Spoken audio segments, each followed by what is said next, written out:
지난 9일 KBS 경영진이 회의를 열고 취재 내용 검찰 유출 의혹을 외부 조사위원회를 구성해 조사하기로 결정하던 시점, 유시민 이사장은 마치 중계방송하듯 KBS 내부 상황을 전합니다.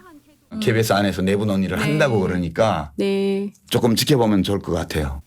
KBS 경영진은 논란이 된 인터뷰를 직접 보고 대응책을 결정한 것으로 전해지는데 이 내용 역시 KBS 내부에서 알려지기 전에 유시민 이사장이 먼저 언급합니다.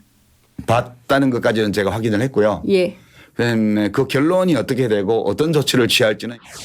KBS 법조팀 기자는 누군가 유 이사장에게 미리 알려줬거나 상의했다고 의심할 수밖에 없다고 했습니다. 기자들의 반발이 불거진 어젯밤 KBS 경영진은 기자 대표들을 만난 뒤 외부 조사위 구성 방침을 사실상 철회했습니다. 아니면 수사의 기밀을 누출했다고 볼 수 있는 수사 대상인 사람을 데려다가 언론 인터뷰를 하면서도 그것을 상당히 아주 자기적으로 편집을 했다라든지. 김 씨는 정 교수 동양대 PC 반출과 자택 하드디스크 교체와 관련해 손을 대지 않고 그대로 제출했지만 그 행위 자체로 증거인멸이라고 인정하는 게 맞다며 검찰 진술에서도 혐의를 인정했다고 했습니다. 그러자 유 작가는 증거인멸이라 생각 안 했다고 하는 게 맞지라며 혐의 부인을 유도하는 듯한 발언을 내놓기도 했습니다.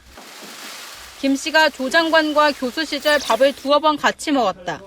지난 8월 말에 조 장관 집에서 함께 설렁탕을 먹었다는 발언도 방송에선 제외됐습니다. 이런 부분들에 대해서도 상당히 이해하기 어려운 책임 있는 정치인으로 볼 수가 없는 부분이다. 이렇게 생각이 들고요. 특히 유시민 장관이 도대체 왜 이렇게 했을까? 그 의도가 사실 굉장히 궁금한데요.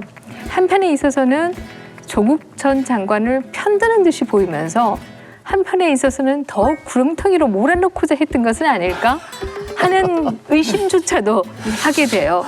왜냐하면은 상상력이 풍부하죠.